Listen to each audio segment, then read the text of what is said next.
You are looking live at Launch Pad 6 at Site 31 at the Baikonur Cosmodrome in Kazakhstan, where a Soyuz 2.1A booster stands fully fueled, ready for launch to send an American astronaut, Loral O'Hara, and two Roscosmos cosmonauts, Oleg Kononenko and Nikolai Chub, on a quick two-orbit journey to reach their destination, the International Space Station.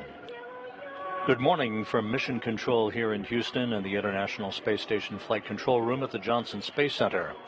Countdown clocks are ticking backward for the launch of the Soyuz MS-24 spacecraft atop its Soyuz booster at 10:44 and 35 seconds a.m. Central Time, 11:44 a.m. Eastern Time, 8:44 p.m. Baikonur Time, about an hour and 23 minutes after sunset at the launch site. It's a perfect night for launch in Baikonur, 68 degrees Fahrenheit and clear skies for the start of the flight of Kononenko, Chub, and O'Hara to the International Space Station. Earlier today, the Soyuz booster was fueled for launch by engineers in Baikonur, a process that was completed a few hours ago. The launch control team in Baikonur reports that all systems are go for launch, no issues being worked as the countdown enters its final phase.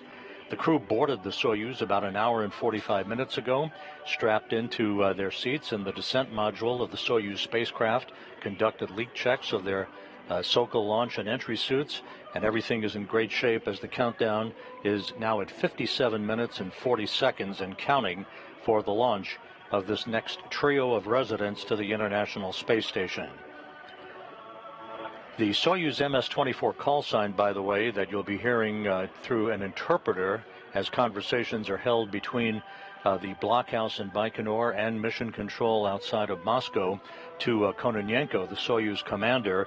The call sign for MS-24 is Antares.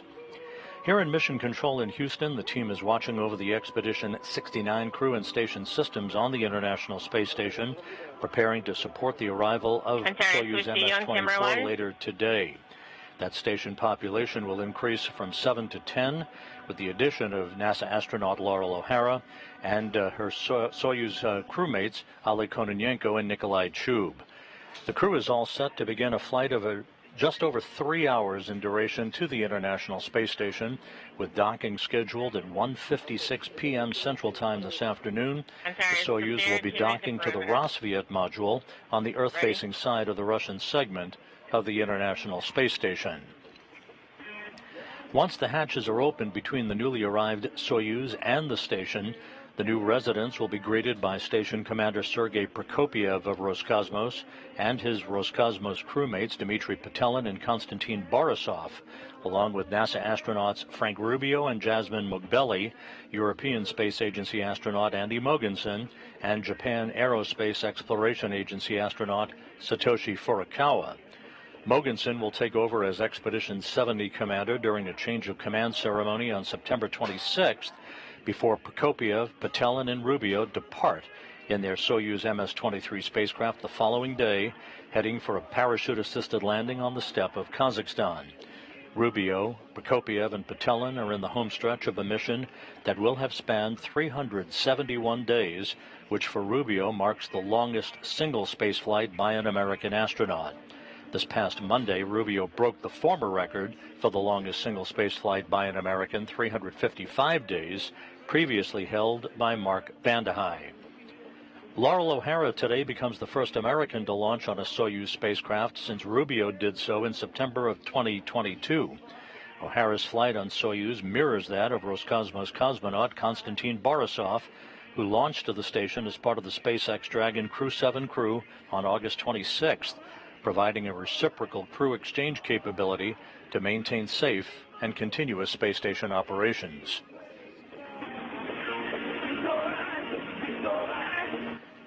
The music that you're hearing is being piped to the crew aboard the Soyuz spacecraft.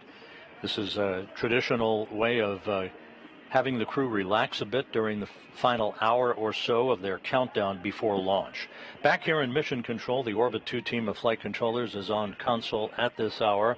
They are involved in watching over the station's systems, checking everything out, making sure that the station is in the right configuration to accept the Soyuz spacecraft later today, with docking scheduled again at 1:56 p.m. Central Time this afternoon. The two flight directors who are on console today are Chris Dobbins and Ronak Dave. They are joined by spacecraft communicator Jessica Meir, veteran astronaut, no stranger to Soyuz operations, having launched almost 4 years ago to the day on Soyuz MS-15 in September of 2019.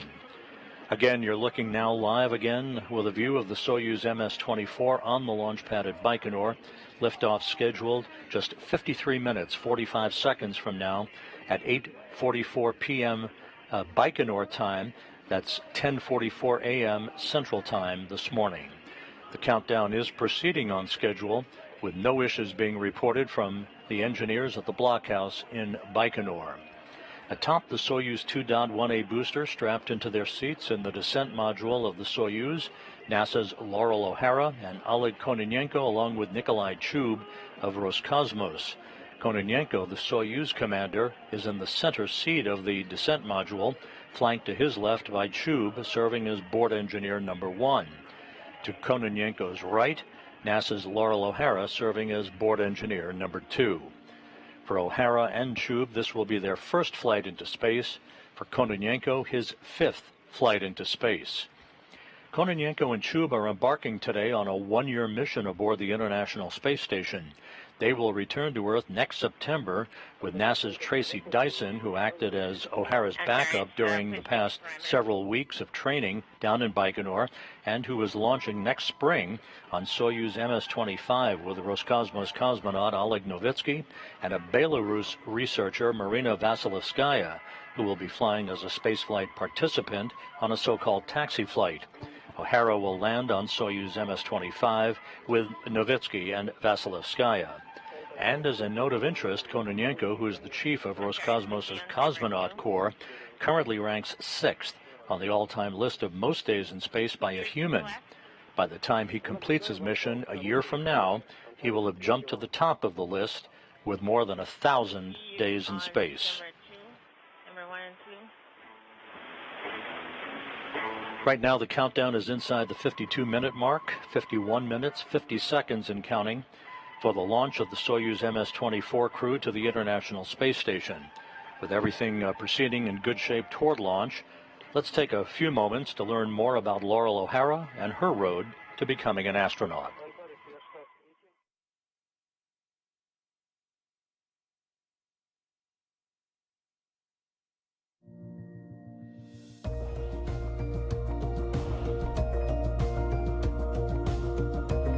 I've wanted to explore ever since I was a little kid, and I'm not totally sure where that came from. I've just always been really curious and interested in other places.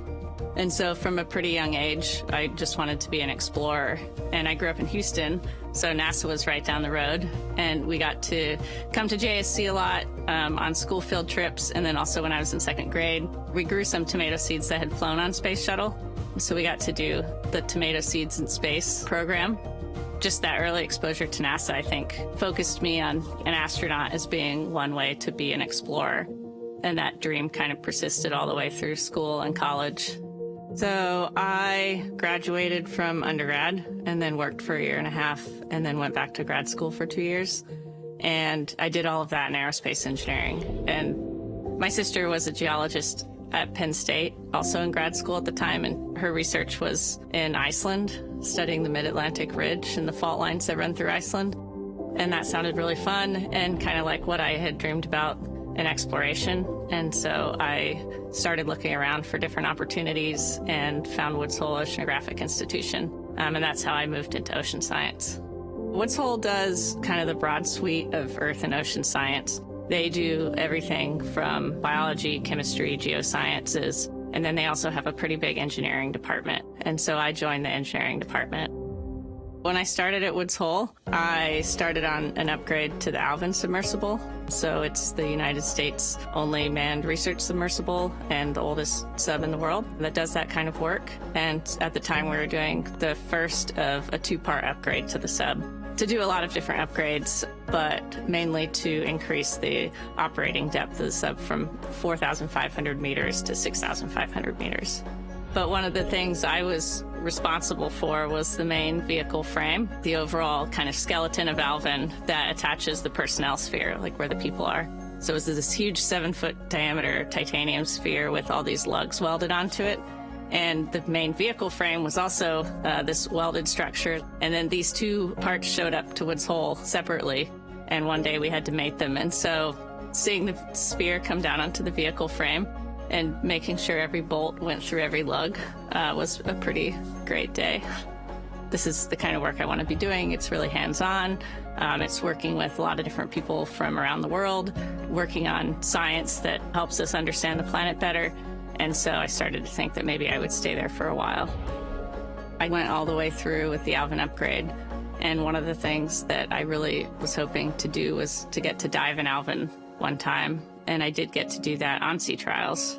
It was neat to see the vehicle, in action. And I got to fly it for a little bit, which was really fun. In addition to my work on Alvin, I also did a lot of work with robots.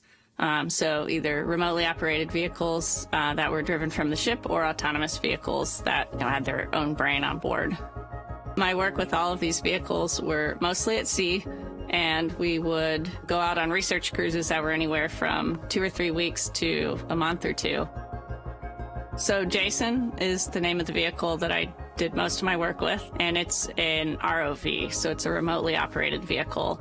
And we lower it over the side of the ship, and it stays tethered to the ship. So there's a tether that's providing electrical power and communications to the vehicle. And then the pilot sits on board in a control room and drives the vehicle from the control room. We have a pilot, we have an engineer, and a navigator. And so I would sit engineer and navigator in the control room, and then also work as a mechanic on the vehicle and as a data processor. A lot of the work that we did with those vehicles was around hydrothermal vents. And so you would see, they call them black smokers. And so they're kind of like chimneys with black smoke spewing out underwater, and just this wealth of animal life that lives around them. And so they were just these really beautiful spots on the seafloor that we got to go visit. Those cruises were sort of like the highlight of my career. And I love the research cruises because I think for the same reason that I really enjoy the work here. And that's just going out on a ship with a relatively small group of people and a pretty focused mission, and having to use, whatever we have out on the ship to solve problems and fix things when they break. And you just kind of develop a really nice team dynamic out there. And the work is really fun and interesting. Most of what we were doing was science aimed at understanding the oceans better. And so the overall mission was really great. And similarly at NASA, our mission is to explore, both to inspire people on Earth to develop new technology and to take humans further and further in the solar system. And so working on things like that that have a worldwide impact and that are ultimately for the greater good, I think is really sort of the overarching thing that draws me to exploration. I'm Loral O'Hara, and I'm a NASA astronaut.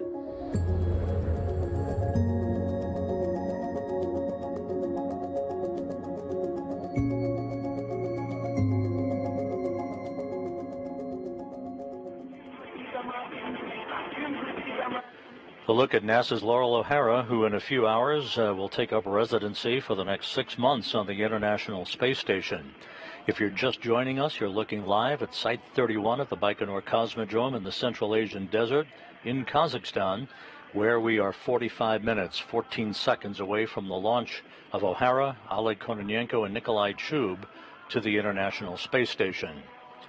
The crew flew to the Baikonur Cosmodrome from their training base at Star City, Russia on August 29th for final pre-launch training and inspections of their Soyuz spacecraft. While that was ongoing, the MS-24 spacecraft was encapsulated into the upper stage of the Soyuz booster in the integration building late last week. After the 3 stages of the Soyuz booster were mated together, the Soyuz rocket began its trek to the launch pad shortly after sunrise on Tuesday, hauled to the pad horizontally on a rail car, in a process that took about 30 minutes to complete. Once at the pad, the Soyuz was raised hydraulically to its vertical position for final pre-launch preparations as engineers hooked up electrical and fuel lines to complete the vehicle's testing. And we continue to watch the countdown clocks tick backward for the launch of this next crew to the International Space Station, approaching the T-minus 44-minute mark.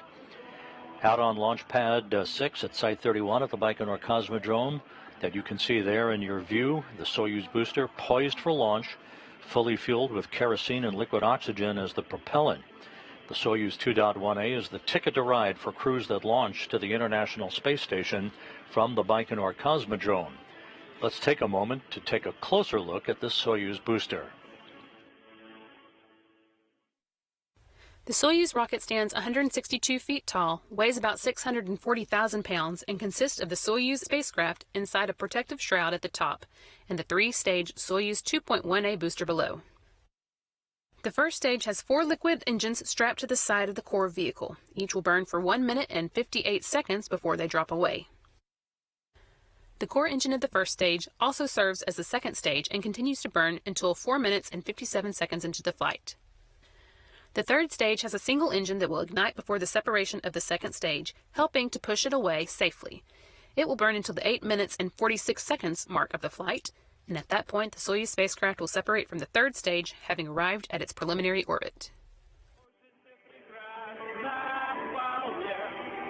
And again, back live with the view of the launch pad at the Baikonur Cosmodrome, the gantry arms that are enveloping the Soyuz booster.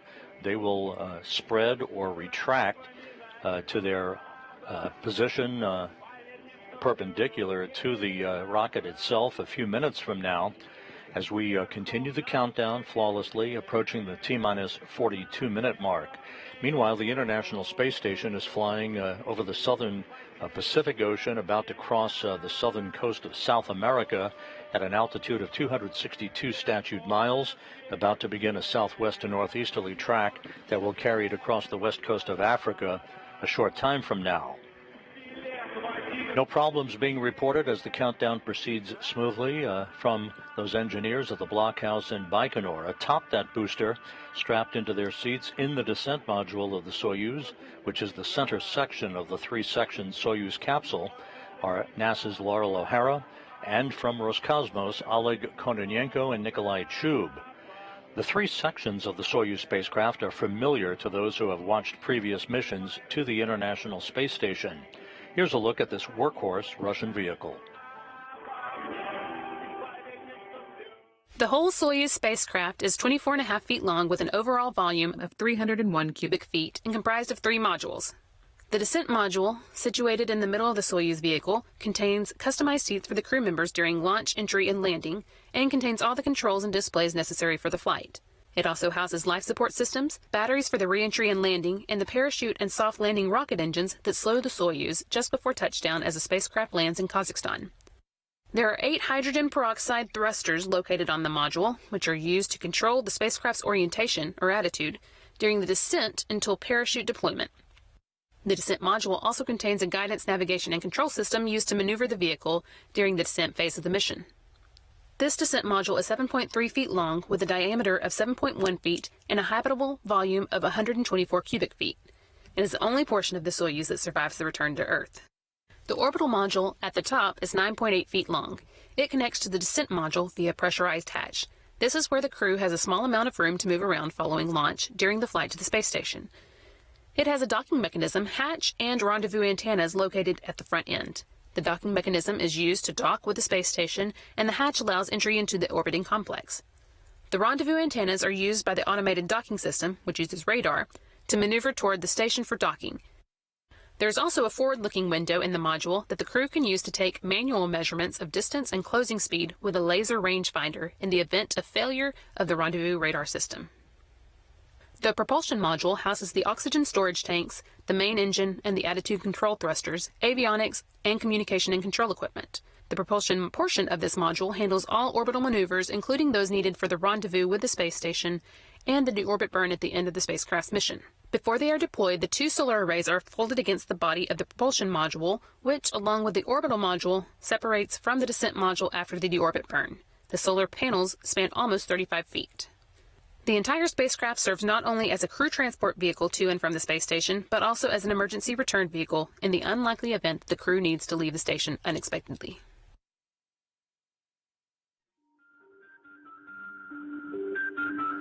And you'll be seeing and hearing a lot more about the Soyuz spacecraft on September 27th, when we are here all night in the deep overnight to provide coverage of the departure of Frank Rubio, Sergei Prokopyev, and Dmitry Petelin from the International Space Station to wrap up their 371-day mission.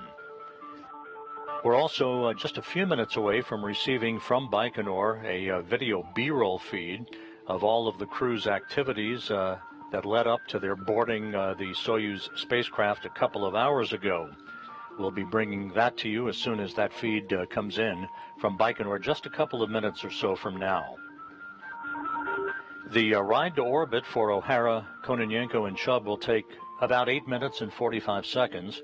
That's the point at which we'll have third stage shutdown of the Soyuz booster and spacecraft separation, placing the Soyuz in its initial orbital plane. The solar arrays and navigational antennas will deploy right after spacecraft separation, and the chase will be on for the Soyuz to catch up to the International Space Station. Because the orbital mechanics in this launch date were specifically selected for a two-orbit, 3-hour-plus rendezvous for O'Hara, Kononenko, and Chub, they will begin the automated process for rendezvous maneuvers to raise the altitude of the Soyuz to match that of the International Space Station, and to begin closing the gap between the Soyuz and the station as rapidly as possible. The first rendezvous burn, called a DV-1 burn, or Delta Velocity 1 burn, of about 4.74 meters per second, is scheduled some 39 minutes after launch, about 10 minutes before what is called automated rendezvous operations begin. The Soyuz will rapidly begin to close the gap between itself and the International Space Station, and later this afternoon will arrive in the vicinity of the space station itself, conducting a fly around of the station to precisely align itself with the Rassvet module on the Earth-facing side of the Russian segment of the complex. After a brief moment or two for station keeping to permit Russian flight controllers to assess the angular alignment of the Soyuz forward docking probe with the Rassvet module, the command will be given to begin final approach. That will be a very slow glacial approach of about 1/10 of a meter per second in its final phase, allowing the Soyuz to dock with the station's Rassvet module at 1:56 p.m. Central Time, 2:56 p.m. Eastern Time. Once the docking is completed and the period of relative motion between the two vehicles at the docking interface has dampened out, the forward docking probe will retract and basically pull the two vehicles flush against one another, the Soyuz and the station, permitting hooks to close to form a hard mate between the Soyuz and the station. Leak checks will be performed on both sides of the docking interface before the hatches are opened later this afternoon, and O'Hara, Kononenko, and Chub will float into the International Space Station to begin their stay on board the complex.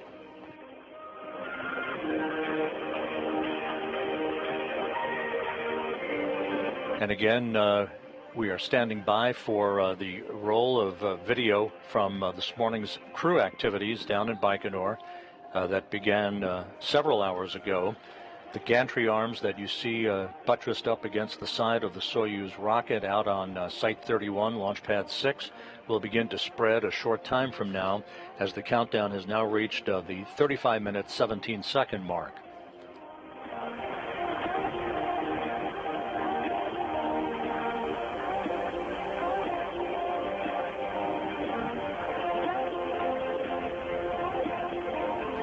It's a beautiful night down in Baikonur, about 68 degrees Fahrenheit, clear skies. You couldn't ask for more, as O'Hara, Kononenko, and Chub, in a spacecraft that carries the call sign of Antares, the MS-24 spacecraft, begins its trip a short time from now, within the next 35 minutes, to the International Space Station.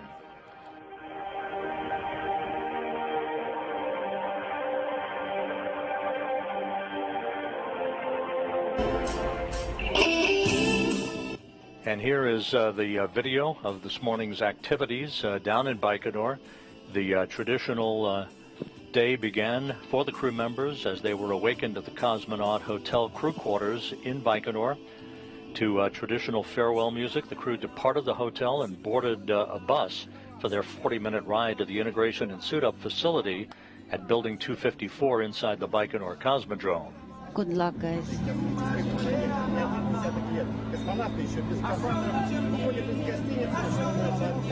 Cosmonauts are still not seated in their spacesuits. Behind the three prime crew members, the backup crew, NASA's Tracy Dyson and Roscosmos' Alexei Ovchinin. Good luck.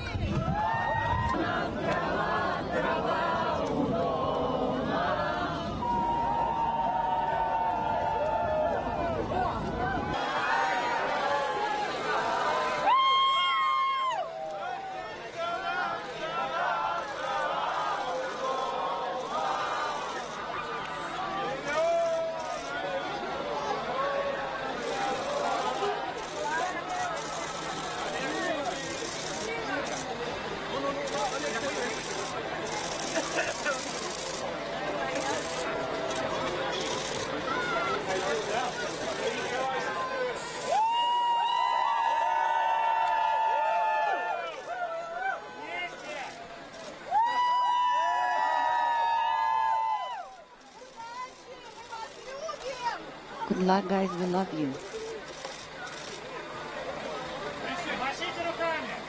Wave your hands.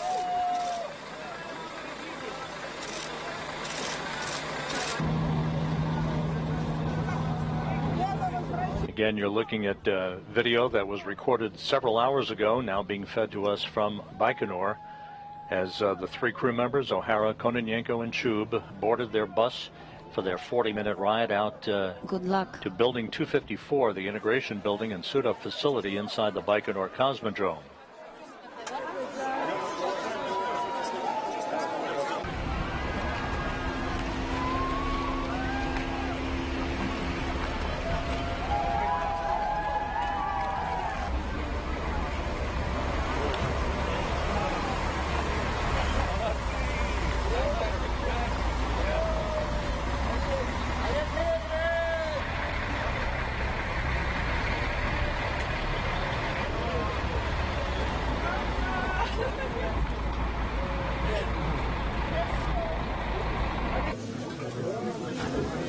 After arriving at the integration building, each crew member underwent final medical exams and suited up in their Sokol launch and entry suits. One by one, the crew members moved to a mock-up of a Soyuz spacecraft seat, allowing technicians to conduct pressure checks to ensure that their suits were free of any leaks.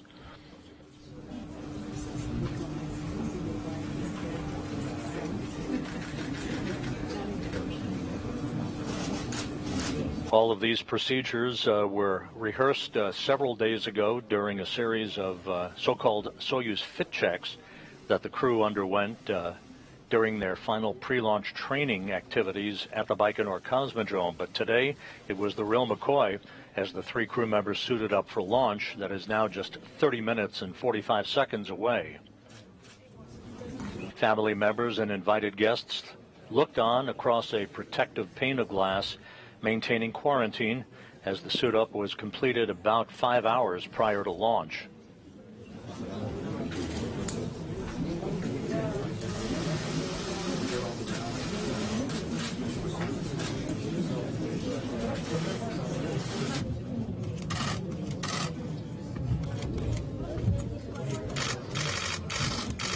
And one by one, the crew exchanged final remarks with their family members, and lastly with senior NASA and Roscosmos managers who provided a final status on vehicle preparations, all the while expressing good luck to the crew before they departed for the launch pad. Okay, so I was allowed to say two words. Yesterday we had 2 launches of our shows. We know that 3 is the magic number, so I'm sure everything will be fine. And from all the actors of our theater, I would like to wish you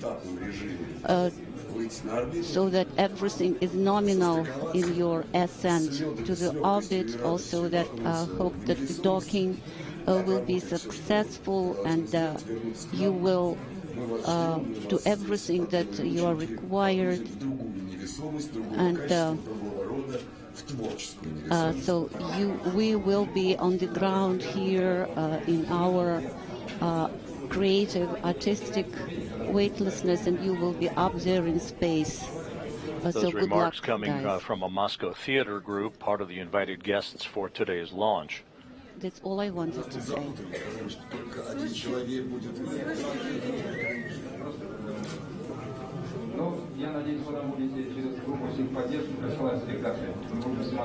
I hope that you will be able also to see our performance, our play, and I hope everything will be well. Thank you so much.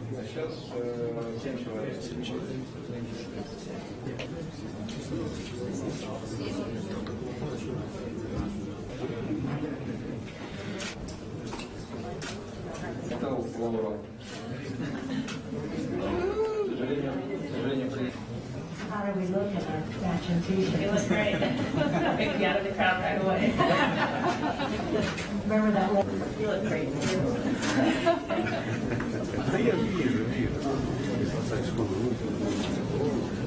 was going to tell you guys, if you were trying to text me earlier, I left my phone somewhere in the hotel.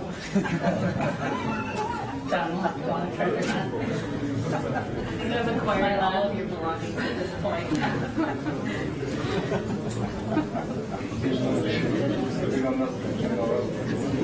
This is the O'Hara family, accompanied by astronaut Mark Vande Hei, family escort for this trip.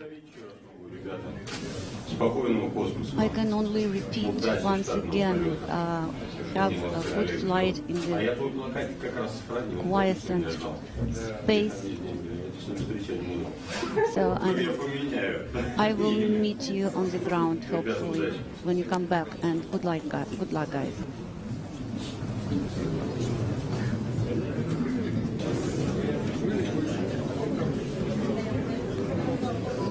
Kononenko and Chub embarking today on a 1-year mission to the International Space Station for Loral O'Hara's 6 months on the complex.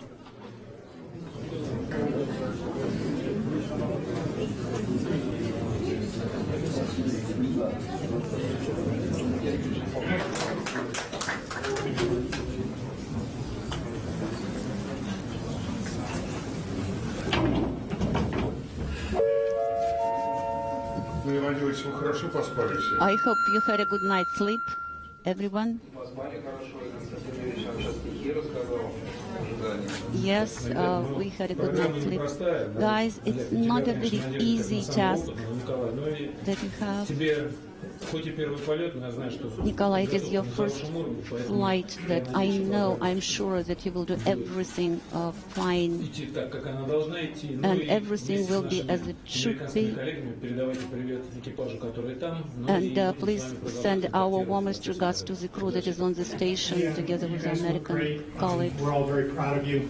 We know you've worked hard to get to this point. We look forward to seeing how you work on orbit. I wish the capsule was big enough for all of us to go with you. But it's a little small for that, but our hearts will be with you. We'll be watching, and we'll be here when you get back. Thank you so much. I wish you good flight and good luck, of course. Have a good flight, docking, and also nominal work on the station, and of course, good luck. Thank you so much. Thank you, guys.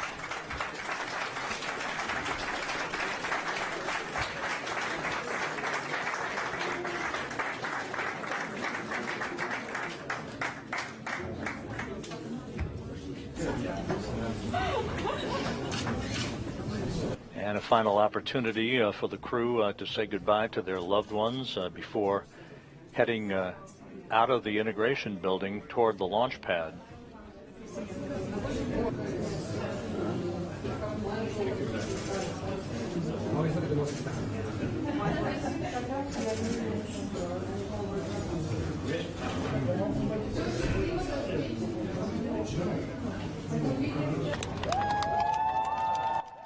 The crew members now seen leaving the Site 254 integration building.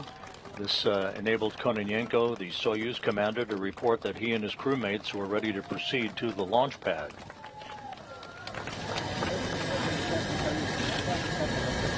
Chairman of the State Committee, the Soyuz crew is ready for the mission.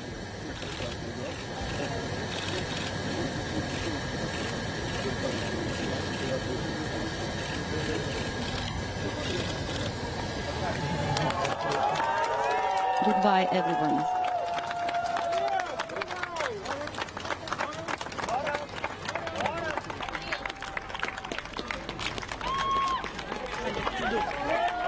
The crew boarded the bus at the 254 integration building at about 7 a.m. Central Time to begin what amounted to about a 1-hour trip out to launch site 31 and their rocket.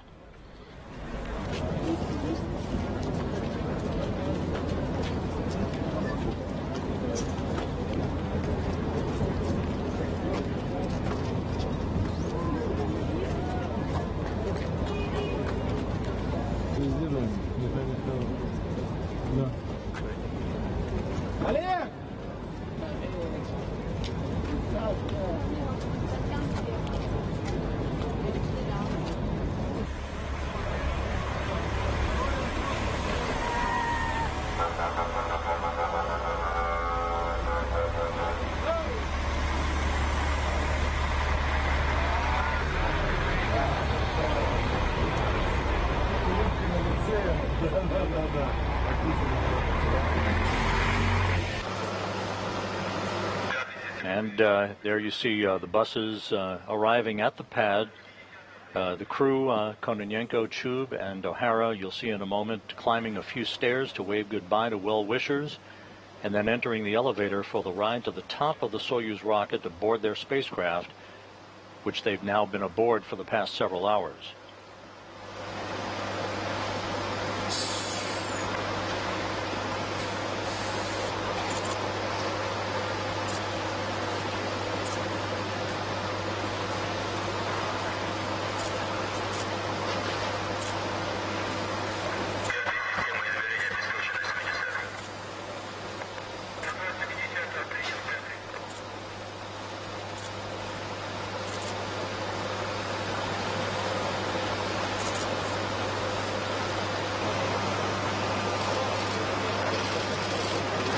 Accompanied by their respective senior managers, Kononenko, along with Yuri Borisov, the head of Roscosmos, Chub, and there you see Ken Bowersox of NASA and Joel Montalbano, the ISS program manager. Bowersox, the associate administrator for human spaceflight for NASA, accompanying Loral O'Hara to the stairs.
And you see the venting of liquid oxygen from the Soyuz 2.1A booster. The crew now has been aboard the spacecraft for the past several hours. The countdown now inside the T-minus 20-minute mark. We're back now with a live view of the Soyuz MS-24 on the pad at Baikonur. Liftoff is scheduled for 10:44 and 35 seconds a.m. Central Time, 8:44 p.m. in Baikonur. Strapped into their seats in the descent module of the Soyuz, as we have mentioned frequently during our broadcast, are NASA's Loral O'Hara, along with Oleg Kononenko and Nikolai Chub of Roscosmos. And as mentioned earlier, Kononenko, as Soyuz commander, is in the center seat of the MS-24. Chub is to his left. O'Hara is seated to his right.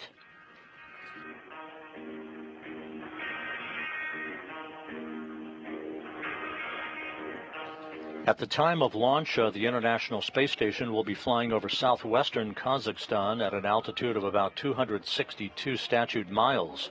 The station will actually pass over the Cosmodrome 23 seconds after Soyuz lifts off and will leapfrog past the Soyuz as Kononenko, Chub, and O'Hara climb to their preliminary orbit.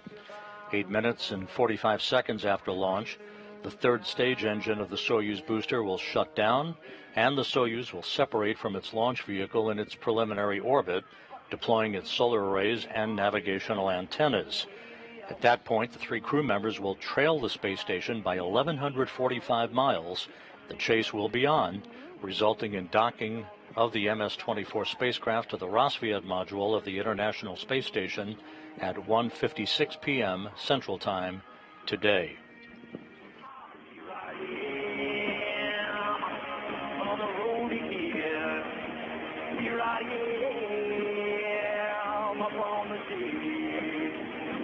Here I go, let's start again. Here I go, turn the page. When you walk into this restaurant, all strung out of the road, and the feeling eyes. As you can see, the gantry arms around the Soyuz spacecraft and the booster have spread. The vehicle is now on autonomous power. At the launch site in the Central Asian desert, NASA officials are on hand to watch the beginning of the journey for Loral O'Hara, Oleg Kononenko, and Nikolai Chub. Leading the NASA delegation today is NASA's Associate Administrator for Human Spaceflight, Ken Bowersox, ISS Program Manager Joel Montalbano, Johnson Space Center Deputy Director Steve Kerner, Norm Knight, Johnson's Director of Flight Operations, and the Chief Astronaut for NASA, Joe Acaba. And with them is NASA Public Affairs Officer Leah Cheshire, who filed this report a short time ago. Hi, Rob. We're here at the launch viewing site at the Baikonur Cosmodrome in the Kazakh desert. We are surrounded by miles of sandy soil and brush, with our focus on Soyuz MS-24 perched on pad 31, just about 2 miles away from us. Now, this evening, we're in the low 60-degree Fahrenheit range. That continues to drop, but we're looking up to clear skies for our crew tonight. Now, in contrast, the NASA delegation on the Roscosmos charter received a very windy welcome when we arrived in Baikonur on Monday, and we saw a very chilly but by-the-book rocket rollout on Tuesday at 7:30 a.m. local time. And since we've been here, we've also seen many of the residents who call this desert home, including camels, cows, and horses. The crew's rigorous training has led to this moment, and they are ready inside the capsule, with this being the first space flight for Loral O'Hara and Nikolai Chub, and the fifth for Oleg Kononenko. O'Hara's family is here cheering for her maiden voyage, and of course, so are we. Now we're looking forward to liftoff and seeing Soyuz rise on the skyline and light up the night. And with that, I'll send it back to you, Rob. Thank you, Leah. The countdown is approaching the T-minus 15-minute mark. Everything is in great shape. The vehicle fully fueled.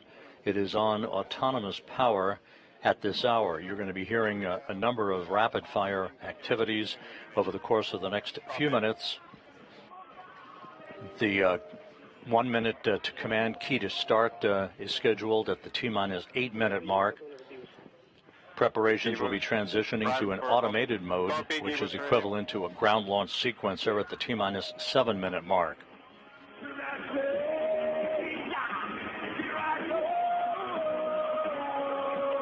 Again, you're hearing music piped up to the crew aboard the Soyuz spacecraft.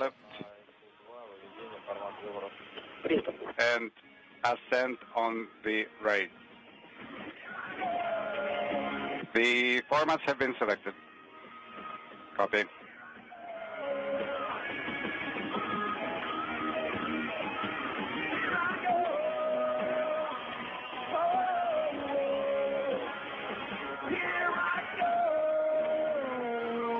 It's a little bit difficult to perceive, but buttressed up against the side of the Soyuz 2.1A rocket are two umbilical towers that have provided all of the consumables for the spacecraft throughout the course of the countdown preparations.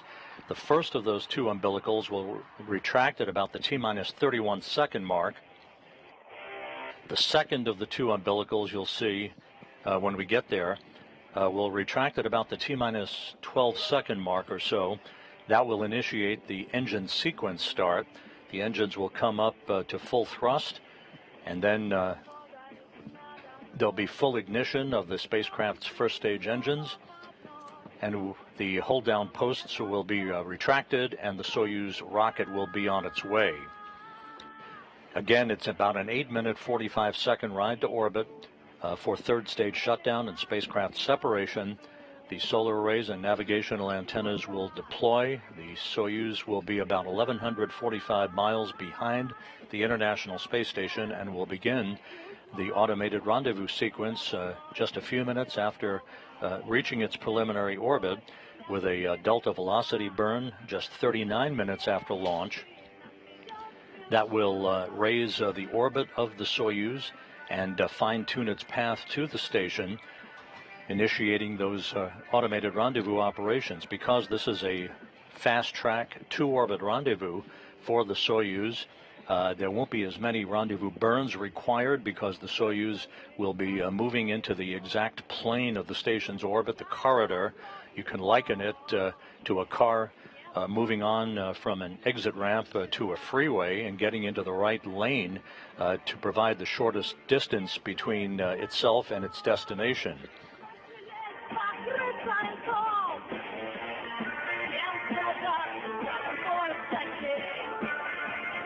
Again, the launch is precisely timed for the moment when the Earth's rotation will place the Baikonur Cosmodrome in the plane of the orbit of the International Space Station. On board the station itself, the Expedition 69 crew, led by Commander Sergei Prokopiev, the multinational crew that's on board the station, will be eagerly awaiting the arrival of their new crewmates later today, with docking scheduled at 1:56 p.m. Central Time.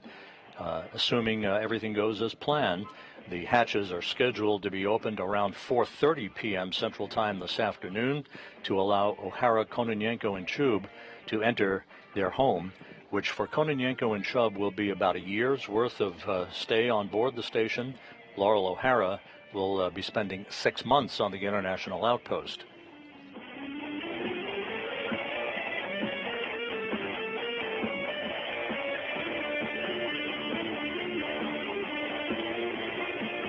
Here in Mission Control in Houston, Flight Director Chris Dobbins polled his team of flight controllers a short time ago.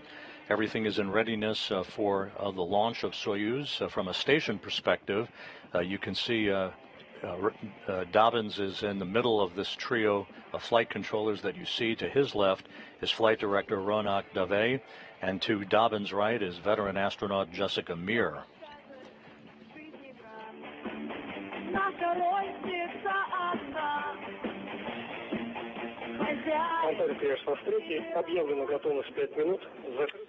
Antares, this is 5-3.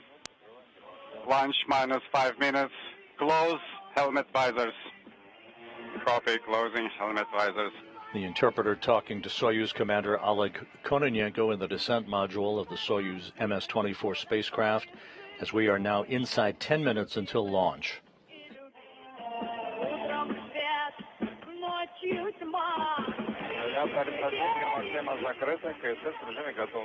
Inaudible.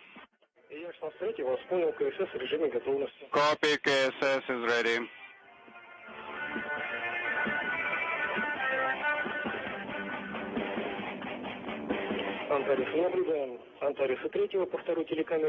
We see Antares 3 on camera 2. Copy.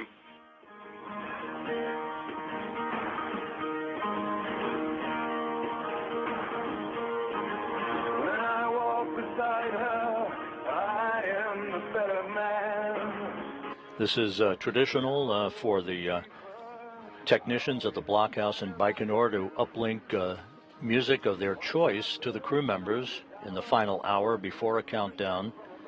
It's basically a method of relaxing the crew members and making them feel at home before they begin their journey into space. For a quick look at the milestones en route to orbit, first stage separation is expected at the 1 minute 58 second mark into the flight, followed at 2 minutes and 34 seconds by the jettisoning of the launch shroud that envelops the Soyuz capsule itself. Second stage shutdown is scheduled at 4 minutes 37 seconds after launch, followed 11 seconds later by second stage separation. The third stage lower skirt jettisoning is at the 4 minute 56 second mark, and third stage shutdown is at 8 minutes 46 seconds. That is the new computation for that, followed just 3 seconds later by third stage separation. Seconds after that, the solar arrays and navigational antennas will begin to be deployed, and the Soyuz spacecraft will begin in earnest its chase to catch up to the International Space Station. T-minus 7 minutes 40 seconds until launch.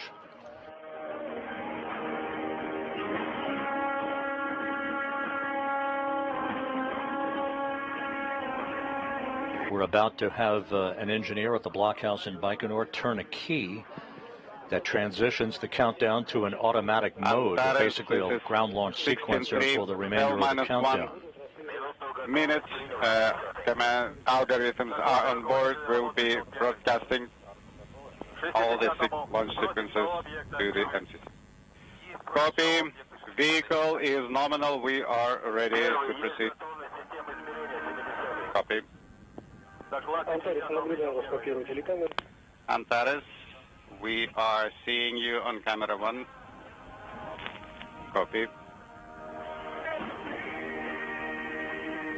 Oleg Kononenko, the Soyuz commander, reporting that the vehicle is ready for launch, the crew ready for launch, as we are at the T-minus 6 minute 35 second mark in the countdown.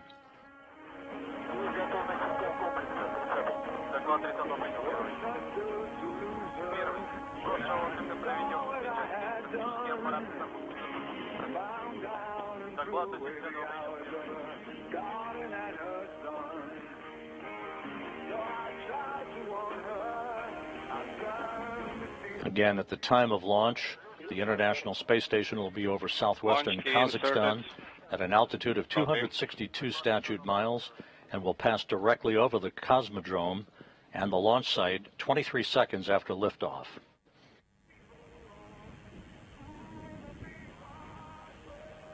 Now a view of the crew inside the MS-24. At the top of your screen, Nikolai Chub, board engineer number 1. There's Oleg Kononenko at the bottom of your screen, about to embark on the 5th flight of his career.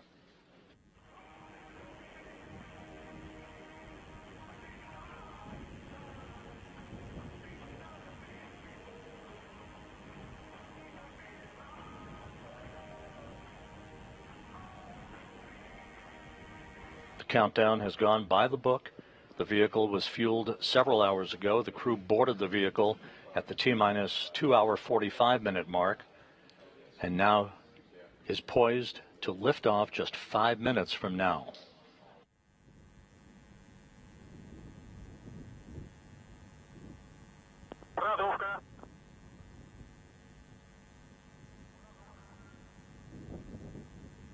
Есть продувка 30-й. Есть продувка. Ground telemetry active. Strip chart recorders and ground telemetry now activated. Nitrogen purge. The fuel lines and other elements of the rocket engines now being purged with nitrogen to fireproof them by removing vapors of fuel and oxidizer.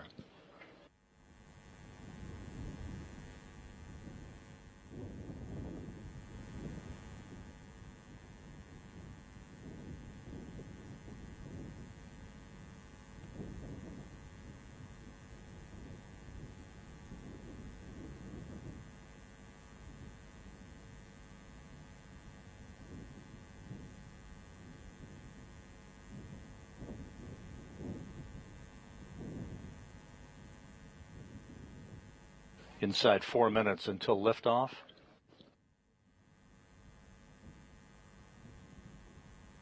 We're about a minute or so away from the pressurization of the fuel and oxidizer tanks to optimize fuel flow and provide additional structural rigidity to the launch vehicle out on Pad 6, Site 31 at the Baikonur Cosmodrome. We have now hit the T-minus 3.5 minute mark until launch.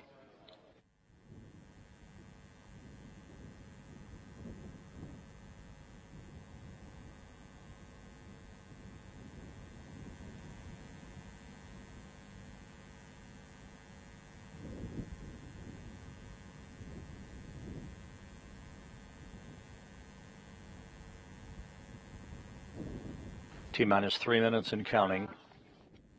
All systems are go. The range is clear at Baikonur.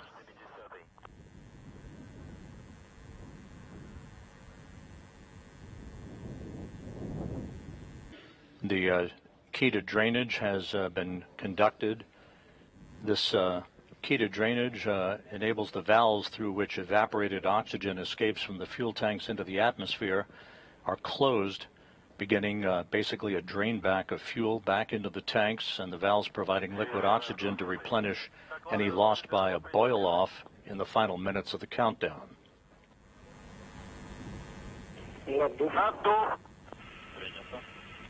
Tank repress in progress. Tank pressurization underway.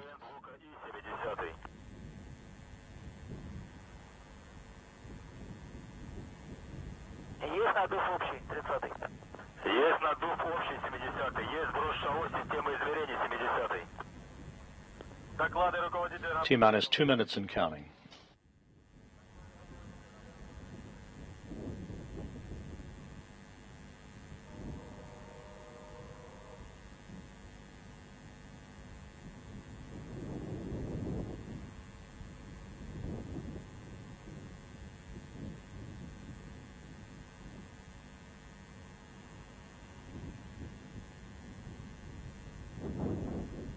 The ground propellant feed now has been terminated to the vehicle, the Soyuz on internal power.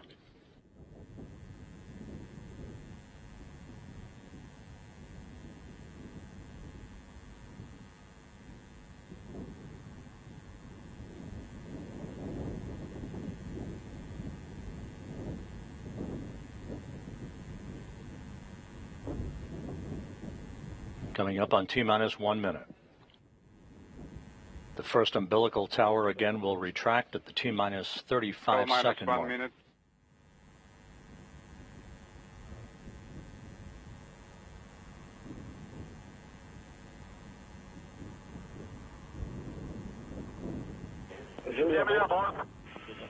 Vehicle on internal power. Copy. There goes the first umbilical retraction. The second umbilical will retract in just a few seconds to initiate engine start sequence. T-minus 20 seconds. We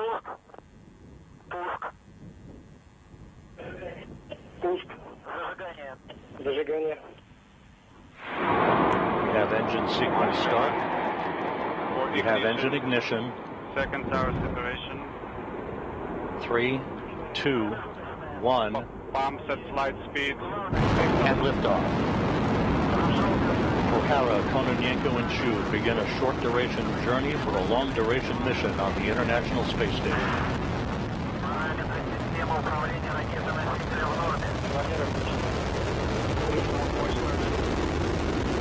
All vehicle parameters are normal.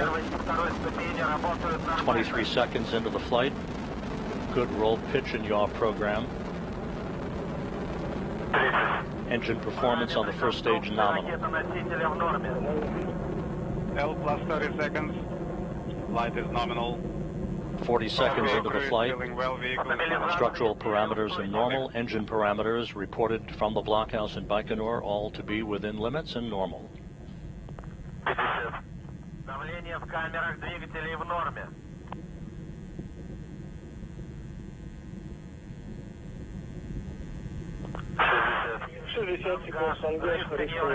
L 1 minute, 5 seconds into the flight. Roll pitch yaw nominal. All the vehicle parameters are normal. Good reports coming in from the blockhouse in Baikonur.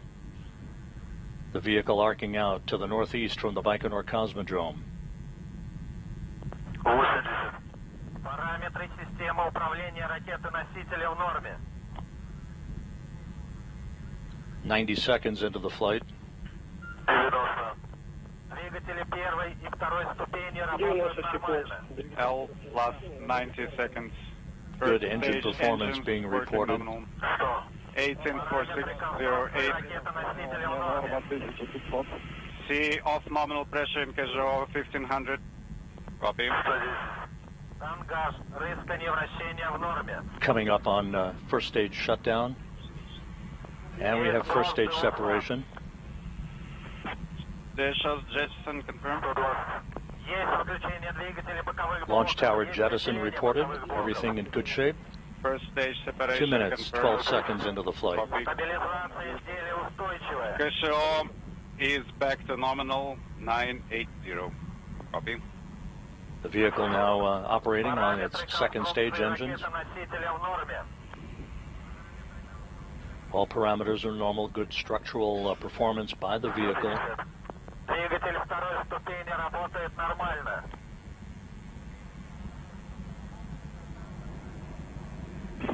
Launch shroud jettison now reported.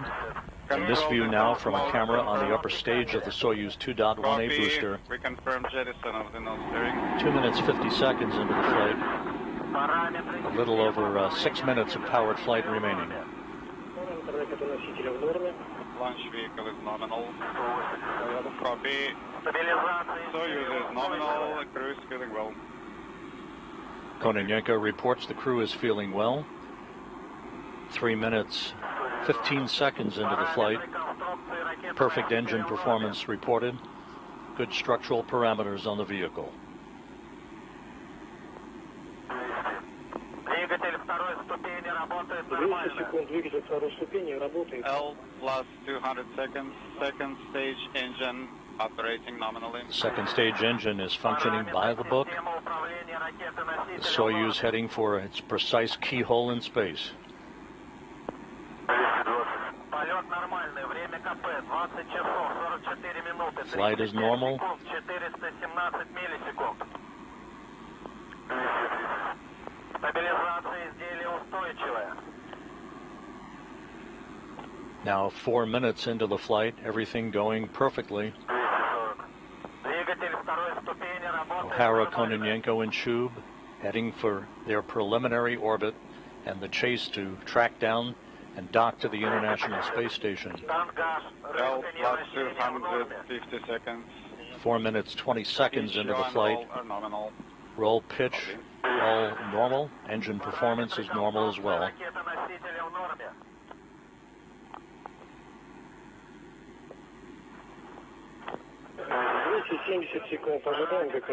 L plus 270 seconds. Standing by for GK2 command. Copy. Coming up on second stage shutdown.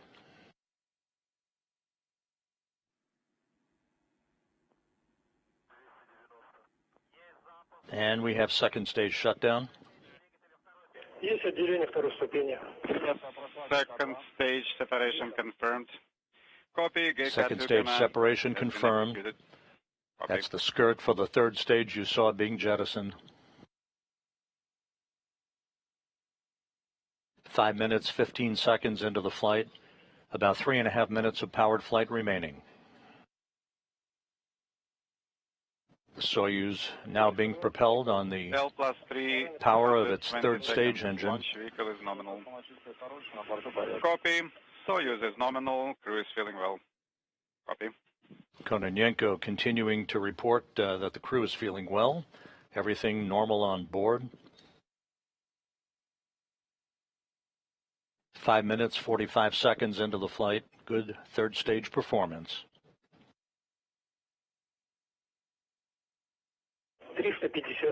L plus 350 seconds. Flight is nominal. Copy. We've just passed the 6-minute mark into the flight. Good reports continuing to come in. Control of the Soyuz spacecraft after it separates from the third stage will transfer to the Russian Mission Control Center outside of Moscow. 6 minutes, 25 seconds into the flight. Stage 3 engine operating nominally. Copy.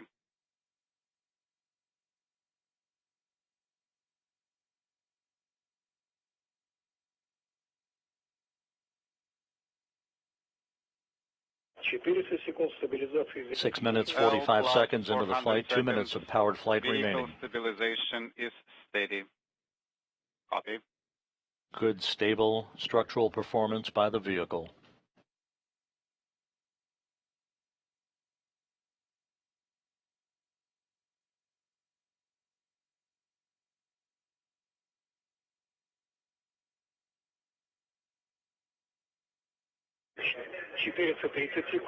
L plus 430 seconds. Stage 3 engine operating nominally. 7 minutes, 20 seconds into the flight. Nothing but good reports coming in. We're about 1.5 minutes away from third stage shutdown and spacecraft separation.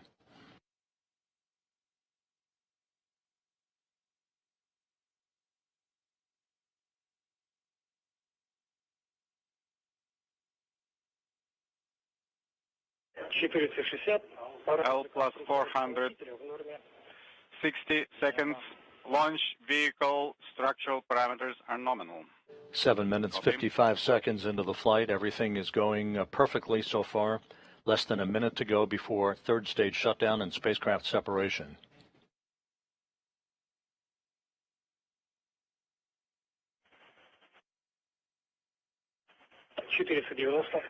L plus 490 seconds. Stabilization is steady. 8 minutes, 20 seconds into the flight. About 30 seconds of powered flight remaining. L plus 500 seconds. Light is nominal.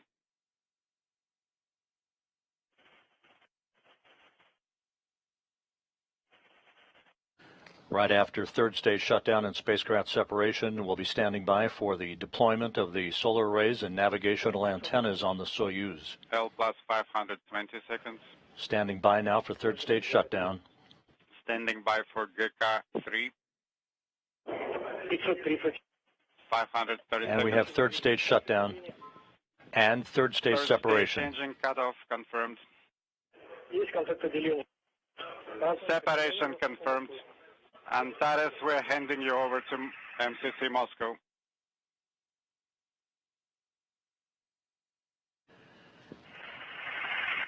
And the program has been activated, and the solar arrays and navigational antennas are now confirmed to have been deployed. A perfect ride to orbit for Loral O'Hara, Oleg, Kononenko, and Nikolai Chub. Antares, Moscow.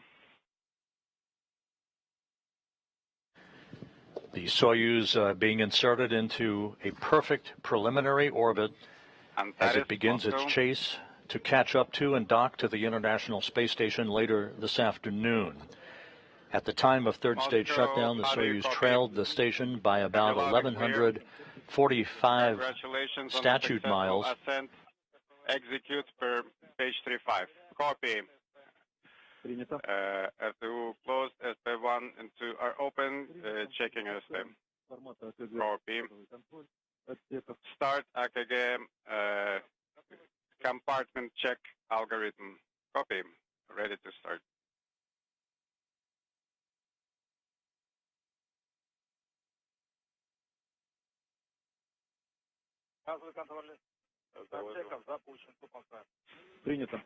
Compartment check algorithm started. Copy. Copy per page 36. Aboard the Soyuz MS-24, which carries the call sign of Antares, Oleg, Nikolai, Chub, and Loral O'Hara are beginning systems checks as they prepare for the first of their rendezvous burns, the DV-1 or Delta Velocity 1 burn that is scheduled Moscow. about 28 minutes from now. Measurement 1 at 1855. Pressure in SA 806. Pressure in orbital module 721. Instrumentation compartment 885. Copy. Next measurement in 5 minutes. Copy.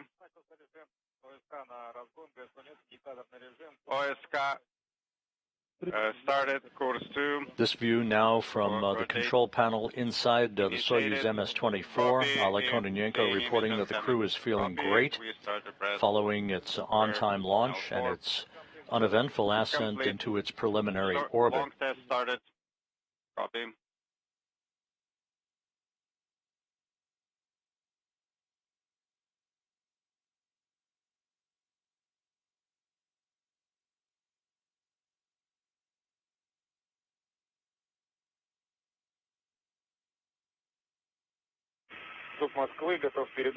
Moscow, I am ready to report per page 37 for screen 03, parameters to port 17, 17.1, 18, 16.8, 19, 267, 20, 1.4, 21, 1.4, 22, 331, 23, 336, 24, 17.8, 25, 17.5, 26, 271.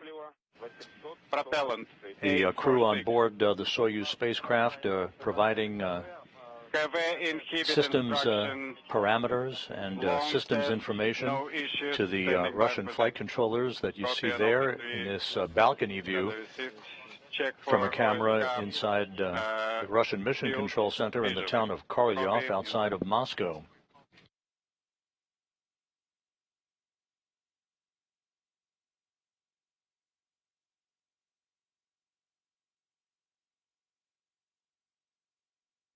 Over the course of the next hour or so, the crew will be testing its core's automated rendezvous system. That's the system that will automatically guide the Soyuz through all of the docking parameters and providing the range between itself and the International Space Station and the rate of closure. Everything is going well. All systems have deployed. Per the book, no reports on any deviations, so things are going well, and I wish you all the best. Thank you, Vladimir Alexeyevich.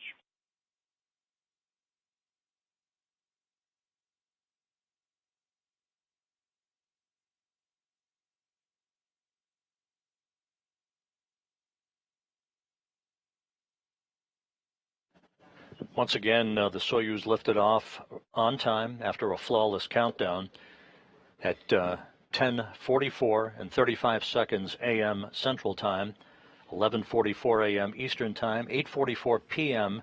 at the Baikonur Cosmodrome in Kazakhstan. All of the ascent events ticked off in perfect shape through the activation of all of the engines. All three stages of the Soyuz performed as advertised, depositing the Soyuz into a perfect preliminary orbit from which now they will begin the short two-orbit, 3-hour rendezvous to reach the International Space Station and a docking with the Rassvet module of the complex at 1:56 p.m. Central Time this afternoon. There's no call.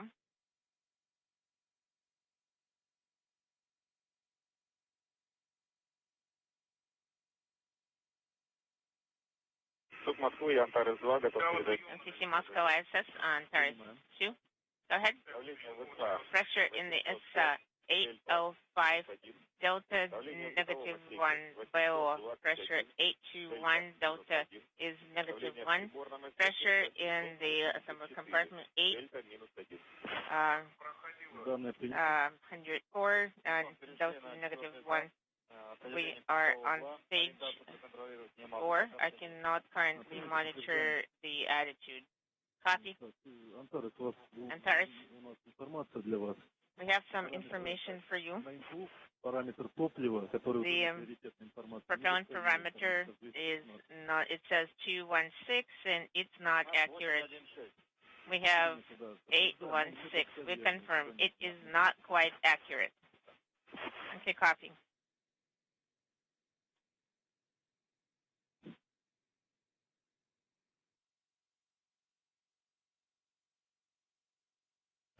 This is Mission Control Houston.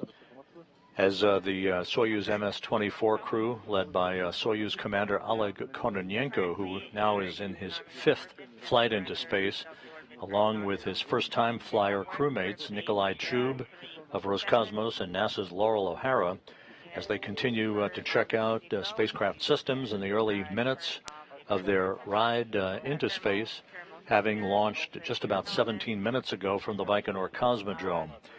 The Soyuz spacecraft is in excellent shape, all of its solar arrays and navigational antennas having been deployed as planned right after third stage shutdown and spacecraft separation. So with that, the beginning of automated rendezvous operations will begin in about 30 minutes or so, a series of rendezvous burns that will carry the Soyuz over the next 2 orbits into the neighborhood of the International Space Station, where it will close the gap slowly but surely, do a fly-around of the station to align itself to the Rassvet module of the International Space Station, and a docking at 1:56 p.m. Central Time this afternoon.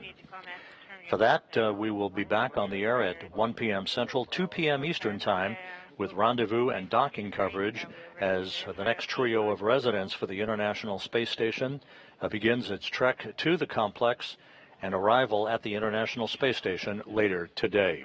So we'll be back with you in just a few hours for rendezvous and docking. In the meantime, we'll wrap it up for now. This is Mission Control Houston.